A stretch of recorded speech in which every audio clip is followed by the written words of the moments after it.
Good afternoon, welcome to the UK Column Live. It's the 16th of January 2013 and it's just gone 1 o'clock.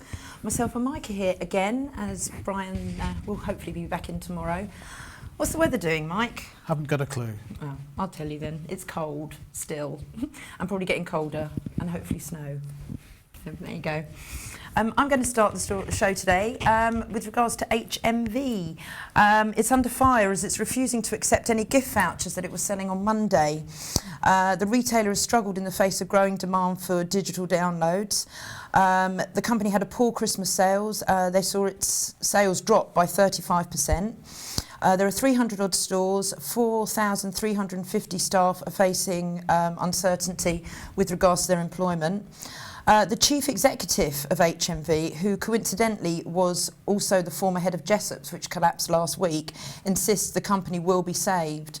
Many families who bought gift vouchers for family and friends will find that they are totally worthless today as administrators head into the high street. HMV was selling these vouchers all through Christmas up until this Monday, despite the fact the management must have known the company was in the brink of failure. So what are your thoughts? Well, I mean, it's only part of the problem, isn't it? It is part of the problem, yep. There are 140 UK retailers in this mess. Yes, well, that's according to... It's according to Begbie's Trainer, apparently, and they're a recovery firm. So they're a business recovery firm, Yeah. and they're basically saying that 140 firms on the critical watch list, and they're judging this based on the number of businesses that have either received a winding up petition in the county court or have a county court judgment against them in excess of £5,000. So that's pretty poor play, really, by HMV, isn't it? They knew they were going to be in this trouble and still selling the vouchers. What's today? Wednesday, 2 days ago, and now the vouchers are worthless. Well, indeed. That's really bad. It is pretty bad. Yes, Yeah. yes. Right. So, well, you know, the economic news doesn't really get any better because what we've got in the Telegraph also is European car sales sinking to a 17-year low, and I think we made this point a couple of days ago when we were talking about Jaguar Land Rover taking on some staff. Right. You weren't in the room, perhaps. Okay. But basically, Jaguar Land Rover took on 800 staff. Amazingly enough, they made the announcement one day after Honda said they were losing 800 staff, right? But whereas the Honda jobs were notionally at least full-time permanent jobs, the Jaguar jobs are one-year contracts. Right. But Jaguar is absolutely relying on the Chinese economy for everything, and this article proves that there is no solution for European car sales in Europe, and European and of course car manufacturing is about the only manufacturing industry we've got left in this country. Yeah. I must say, just talking about the employment, I noticed. I don't think we haven't got the story here, but it said the apparently 3 members of staff of one of the Jessop's firms have put their pictures up in the windows of the Jessop store that was closing, and apparently they've been inundated with offers of jobs. Well, just by doing that, so fair play on them. Good luck to them, but you know, the fact of the matter is that the car industry is relying on China. We're increasingly relying on China. China's not terribly healthy as an economy itself, and the question is, you know, if Britain is to be a post-industrial consumer society, as we keep being told that it is, where is the money going to come from to keep driving this consumerism? I'm a bit confused why China's struggling, because I mean they've got everything now over there. The main manufacturing for everything seems to have gone to China. Yes, so but they're a low-wage economy, and you know they've got their problems as well. They've got inflation problems. They've got their economic problems. Yeah. You know, where is the money going to come from to drive our economic recovery? It isn't. You know, perhaps the government's going to give us a tax break. Yeah, right. Do you think? Maybe they'll reduce utility bills. Yeah, right. Well, in fact, the answer to that is no, as we probably could have guessed, because consumers could have to pay for George Osborne's infrastructure plans through higher bills and tax, says the National Audit Office, according to the Telegraph. And basically, the National Audit Office has criticised the government for failing to carry out an overall assessment on the full impact of spending on economic infrastructure in the years ahead. And Osborne's amazing infrastructure plan intends to spend £310 billion over the next 2 years on projects such as energy, rail, road, water and flood defence schemes. Now, really, this article is it's an anti-infrastructure article, really, because it's really trying to push the idea that we're going to have to pay more and more for this infrastructure. We can't really afford it, so why would we be doing it? And so it's aimed at getting people to demand that these infrastructure projects are more or less dropped because they're unaffordable. But in fact, I would strongly argue that this is exactly what we need. In fact, we need 10 times more of it. The issue here really isn't whether the infrastructure projects should go ahead or not, it's how they get paid for. And of course, we could pay for them using national credit, i.e. the Bradbury pound. Yeah. But Osborne's solution, just like it has been with the banks, is to use private companies to fund these projects. So in other words, that's just another form of debt. Yeah. And what will happen is the infrastructure assets, the roads, the railways, the water systems, will end up in the hands of private corporations, many of them not British. Well, most of them are anyway. Yeah, but all these new projects will, right? So we will invest in the future infrastructure of our roads, and then we'll sell the roads. And we know that NM Rothschild is very keen to buy that road infrastructure, for example. So we don't get the benefit. We invest, we don't get the benefit, and they get the chance to to profiteer by trying to pull more money out of us. Okay. And you've got to say that this is an unsustainable model. It can only end in collapse because more and more people are losing the jobs. The quality of the jobs is going down. The quantity of earnings is going down. But they're still trying to take more and more tax out of us and more profits out of us. It's interesting though when they were saying that there's been the jobs growth when they released the latest figures with regards to the jobs. It's everyone's got jobs. It's great. The employment is great at the moment. But I think I saw an article earlier saying most of them are just job trials that people are going into. It's all been fixed completely. It is a total fix. The first thing is when you see so-called economists talking about this in the media or economic commentators on the news programmes, they're saying, how is it that in this great economic downturn that Britain is still bucking the trend and creating all these jobs? And they're saying, we really just don't understand it. Well, when they say that we really don't understand it, they're actually lying. Right. Because they do understand it. These are not high-quality, permanent jobs. We've said this before. They're low quality, they're part-time. People are still underemployed. They might have jobs, but they're underemployed, so they're not earning the money they need to live, and they're not getting the hours that they need to work. So that's the truth of the jobs market in Britain at the moment. Okay, moving on.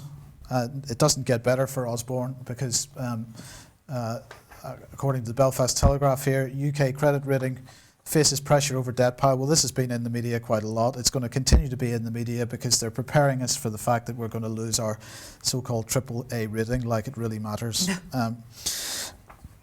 At the end of the day, this whole credit rating business is about the nation borrowing money from private investors, and if we don't use private investors to fund the running of the nation, then we don't need to care what the credit rating agencies think about Britain's creditworthiness. So let's stop borrowing money from private investors and private banks, and let's create our own. Fair dues. Now, we talked about inflation yesterday, and the point that we made was that the headline inflation rate never seems to change. It stays around the 2-3% mark. Yep. Sometimes it goes up, sometimes it comes down by part of a percent. Really, it stays the same, and yet we as consumers know that the prices of the things that we actually need to buy is going through the roof. And one of the points that I made yesterday was that the basket of goods that they use to measure inflation contains so many items that people actually aren't needed in life. So the prices, there's downward pressure on those prices. On the other hand, the things people do need, the things that there's demand for, there's an upward pressure. But the other part of this story is summed up in this article, which is in the Publican's Morning Advertiser, saying Heineken to lower alcohol in John Smith's. Now, what's basically going on here is that they're lowering the percentage of alcohol in a pint of John Smith's from 3.8% to 3.6%. They say that this is to bring it in line with competitive products. But in fact, what that's going to do is to give them a significant tax break. Right. So there's a tax on the amount of alcohol in a beverage, and by reducing the amount of alcohol in the product, they don't have to pay so much tax. And they say that they're going to pass some of that money to their wholesalers. No, they're certainly not passing it to the consumers, because they're at the same time sticking 2.5 pence, right? Right, okay. Okay. But the key point is here that while products apparently, some of them are going up in price by quite a lot, and there's good reason for that. For example, raw materials, for example, corn or wheat, the prices are going up, so obviously there's an impact on bread, for example. But in this case, what we're saying is the other side of the coin, which is where the manufacturers or the producers are reducing the quality of the product significantly in order to try and keep the price the same. Okay. So these guys are trying to keep the price the same by reducing the quality of the product. They have to pay less tax to the government as a result. They can try to keep the price the same. This is an ongoing problem right across the board in the commodity sector in supermarkets, where we're seeing quantities of product reduced for the same price, and basically they're hiding the price rises from us. And that's it. Okay. More money. More money. This was quite an interesting article in the Mail. Why banks are suddenly offering cash bribes to open new accounts, and why you should resist. What Laura Pullman is saying is that profit-hungry banks, desperate to lure new customers, are offering lucrative bribes just months before a current account boom is expected to flood the market with cheap deals. Basically,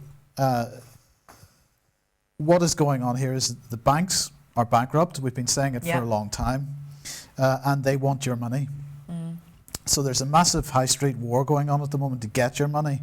And so if they can throw you £100 here, £100 there, or £500 in return for you transferring 10,000 or 20,000 or something like that across, they need your money to stay afloat. They don't have it, and they're trying to pass you a bung in order to join them. Scumbags. Pardon? So anyway, don't fall for it. No, I noticed with my advice. bank when I went in there, not that there weren't anything in there, but they were trying to, the little ladies on the counter were trying to push for me to change over to another account and all the rest. Obviously I didn't, but yeah. I have noticed that myself. Okay, and the banks, again, this is one of those sort of surprise moments, Labour overpaid massively for bank bailout, claims Grant Sharp. So ministers have claimed that taxpayers massively overpaid for the government's stake in the banks, which were effectively about to collapse in 2007, 2008. Really, there should be no surprises there. Of course they paid too much. Basically they had to, because otherwise these banks were going out of business then. They're really in no better shape than they are now, and that's the key point. We've got to put these banks into bankruptcy. We need to recognise they're bankrupt, put them in administration, just like HMV is. And but that's not going to happen, is it? Really? But that's what needs to happen. It needs to happen. It needs to happen. Yeah. Okay. Yeah.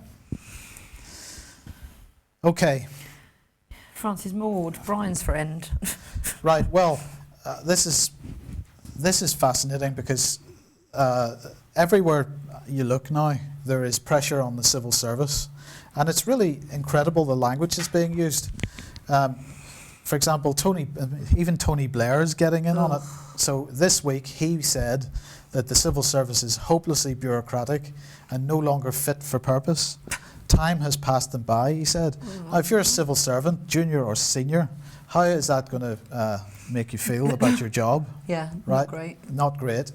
And there's massive pressure on the civil service now to change. And of course they're saying that there's this problem, there's that problem, it's too bureaucratic, they're getting in the way of ministers doing their jobs, they're saying this, that and the other, but they're not saying what the change is going to be. But basically it's looking like they're angling for some very significant change with regard to civil servants, like perhaps getting rid of them altogether. I don't know, but we would like to just say that the UK column has been warning about this change within the civil service this was October 2010. Dark Actors Playing Games. I recommend everybody has a look at that article, and there are other articles on a similar vein. Francis Maud is driving this change along with it was Gus O'Donnell in 2010, and now it's Kerslake. So these guys are pushing a common purpose agenda within the civil service because they seem to be stressing a bit that the civil service is getting in the way of their change programme. So they want to change the civil service so the civil service doesn't get in the way of their change programme anymore. Right? That's basically it. Yay, Eric Pickles. Apparently he said there's new ways to teach English to immigrants. It's needed. We need to change the way it's taught to English so that they don't miss the show. I've never heard of it, but called Towie, but Mike tells me it's the only way is Essex. He said that immigrants should learn language so they can enjoy the show, and he's unveiled a £6 million fund to encourage projects to teach English, and he warned it was necessary to speak English in order to succeed. Pickles has said new ways to teach immigrants must be found so they don't miss out on the great show.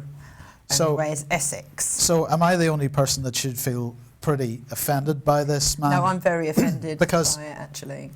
We've just spent 10 minutes of the programme discussing the state of the British economy and the quality of jobs available to British people in the British economy. And he's talking about now training. We're not being anti-immigrant here as a principle, but he's talking about people coming into this country that don't speak the language. He's going to spend £6 million pounds teaching them how to speak the language so they can get jobs as doctors, as nurses. Right? These are the jobs that the people that live here should be entitled to first. Of course. Right? Now, perhaps, I'm not sure what his lunch budget is for the year, but it looks like it's about £6 million or so as well. So maybe if he stopped eating and put that money towards the £6 million and diverted that into maybe a bit of job creation for people, then perhaps we might rebuild a bit of an industry in this country. And I think a lot of the immigrants will be pretty insulted as well, saying that they need to watch that show as well. Well, you know, the first thing that somebody that comes into this country needs to do is to start getting the propaganda. Yeah. So they've got to start watching television immediately. Yeah, true. That's the first thing you got to do. Yeah. So I'm pretty offended by this. And as I say, this is not an anti-immigration rant per se, because I personally have no problem with people coming to live in this country.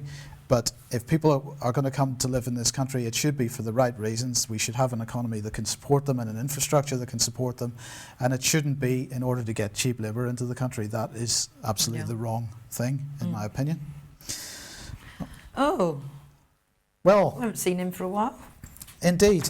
It's quite interesting. Where's he been? I'm just wondering if he's been in hospital or something. But anyway, Gordon Brown has resurfaced. Apparently, he did appear in Parliament last night. He was let out. He was, well, possibly. I mean, it was fair enough. He came to discuss a problem in his own constituency. But, you know, this is really the first of in a long time since he's actually set foot in the Houses of Parliament. He is still a constituency MP. He is still receiving £66,000 a year plus 100 and whatever thousand pounds a year in expenses. So you know, he should perhaps be there a bit more often. You do have to wonder what he's getting paid in his new job in the United Nations as the Children's Education Czar, whatever it's called. That's what he is. Oh, no. You wonder, is that his payoff for what he did while he was in... But he has resurfaced. Glad to see he's fitting well. Okay. Yes, I'm sure a lot of people by now, 1 o'clock, will have seen this story. Horse DNA has been discovered in beef burgers sold in Aldi, Iceland, Lidl and Tesco's, according to the FSA of Ireland. They made the discovery, said the burgers were produced by 2 processing plants in Ireland, Liffey Meats and Silvercrest Foods, and Dalepack in Hambleton in the UK. In 9 of the 10 burger samples from the 4 retailers, horse DNA was found at very low levels. However, in 1 sample from Tesco's, the level of positive DNA indicated in horse meat accounted for 29% relative to the beef content.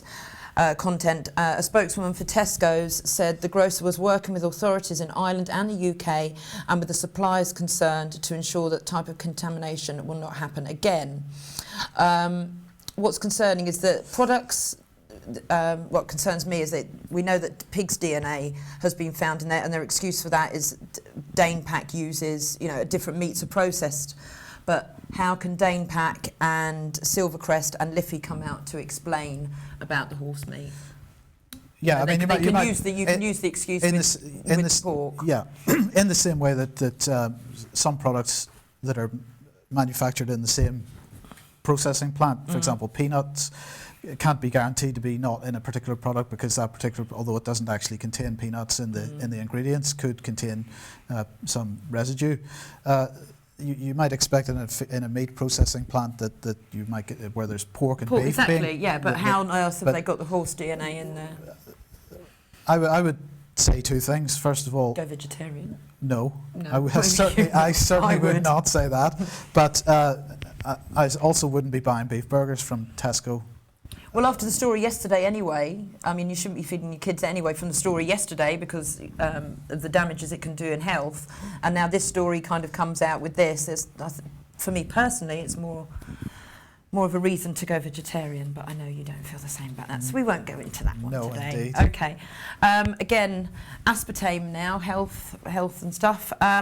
It has been proven in a study by scientists for the last 11 years from a hospital in Boston that it can destroy your kidney function. This study went out, it followed 3,318 women for a number of years as they consumed diet drinks containing artificial sweeteners just like aspartame. Scientists took into account each participant's age, blood pressure and smoking habits and pre-existing conditions like heart disease or diabetes and administered food frequencies, questionnaires they put out questionnaires over sort of 2-3 year periods for the last 11 years. And they had to drink two or more diet drinks daily, and they found out it doubled the risk of fast-paced kidney decline. It was only after research psychiatrists concluded that aspartic acid, a key ingredient in aspartame, made holes in mice's brains that the FDA rounded up a task force to investigate the company Searle, who first discovered aspartame. So, I mean, aspartame... the diet drinks don't. It actually makes you put on weight. Well, exactly, because it increases a craving for certain sugar. foods. Yep. Yes. I mean, aspartame is something that if people haven't come across it before, I'm sure most people that are watching this have. I'm sure they have. I hope they have.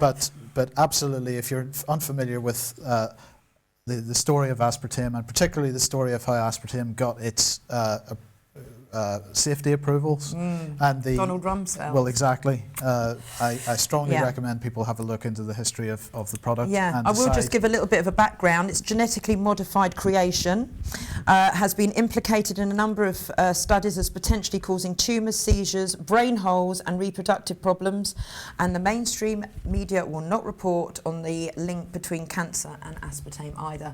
But you know, it drives me mad when I'm going around doing my shopping and you go down the drinks aisle and there are mums there with babies as young as 1 and they're piling up on a certain drink for their kids that and it's also given away when they're going into the fast food restaurants, and they're shoving this down children as young as 1. So they need to wake up. Yes, I don't like the marketing on these products. I don't like the marketing. Yeah. I don't like it at all. Okay. Facebook. It's got a new. It's going to start a new search engine. It's going to be called Graph Search, and it allows users to search any photos, people, connections, and find places their friends have recommended. Experts have warned the social network to tread carefully with the user privacy, even though Facebook is claiming its new service is privacy aware.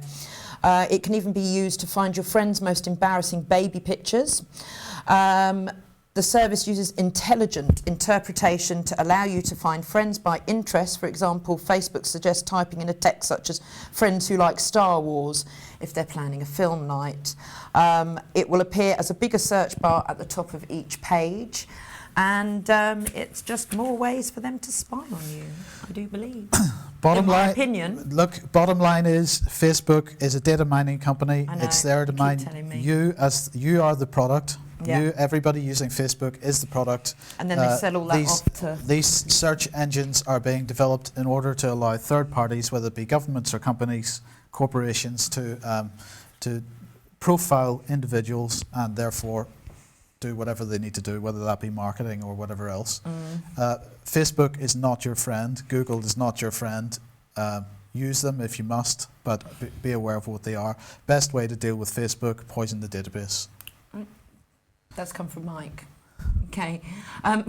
Yeah, you also want to be careful when using Facebook, and if you put any photos of your children throwing snowballs, they might well get arrested by the police. This was in the Daily Mail today, and I actually found the Facebook page that this was posted on, and a warning by Crook Neighbourhood Police Team. They're in County Durham, and it's announced that this officer will crack down on anyone caught lobbing a snowball, and they will be arrested. Just right. No, it's not right. I'm sorry. An arrest for antisocial behaviour is normally dealt with by a fixed penalty order, but the police are warning received widespread ridicule online, with residents saying throwing a snowball has been centuries old and they could not stop. And I totally agree. Kids are so they're either. What can kids do nowadays? You don't want them sitting in front of computer games. You want them out having fun, throwing a snowball, and being arrested. It's not good. The key point is here that whoever posted that isn't thinking in a rational way. No. That it's been trained out of them. Well. This behaviour has been trained into them, but rationality has been trained out of them. Yeah, well, I think it's an absolute joke. And Peter, feel free to go onto the Facebook page and air your thoughts with Crook Neighbourhood Police Team and give them your thoughts on it. Okay, our favourite person. Yeah, he's. It's the worst ratings that CNN have had in the last 21 years for his prime time slot. It's facing an embarrassing climb down after viewing figures dropped to the worst levels of the networks in the last 21 years. He replaced Larry King's 9 p.m. slot 18 months ago, and when he first did that, the audience figures trebled. But a successful few months has followed the rest of the months with dwindling figures. So that's nice. It is nice. Maybe the Americans have just had enough of him sticking their nose into their constitution, maybe. On to you. Okay, slightly more serious stuff again. We've been talking about Syria, we've been talking about Mali. Well, let's not forget Iran. They've got talks over their nuclear program coming up in the not too distant future.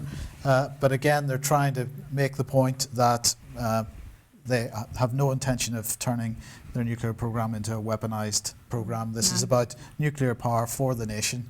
And why can't they have that? Who are we to tell them? This is exactly right, but you've got to look this in the context as well of North Korea and the ridicule that's being poured on North Korea over their space program. Yeah. This is exactly the same kind of thing. These companies are not allowed to develop unless they borrow the money from the banking system, right? That's basically what it boils down to. And also sticking with more or less the same kind of subject. For a long time now, we've been talking about Obama's killing people with drones. Yeah. And finally, a member of the Senate Intelligence Committee has come out and said that this is ridiculous, particularly when he's killing American citizens. Okay, they're in Pakistan, but he's still killing American citizens with American drones, among others. Personally, I think the fact that he's killing without any kind of comeback, he's killing people of foreign nationality as well as his own is equally bad. But nonetheless, that's what he's up to. I've seen there's been a lot of campaigns being started to get him impeached. It's really heated up over the last week, actually. Well, to be honest, this is being seen over there as being one of the sort of pressure points that can be used in order to get him impeached. There is definitely quite a positive movement to have the guy removed. But in the meantime, he'll keep going. Yes. Yeah. So I think we'll stop there. Okay. UK Column monthly meet-up tonight at the George in Plympton from 7:30. Special guest speaker is going to be joining Brian and us all down there talking about health. And we'll be back tomorrow on TNS and here for a 2-hour show. Thank you for joining us. See you then. Bye. Bye.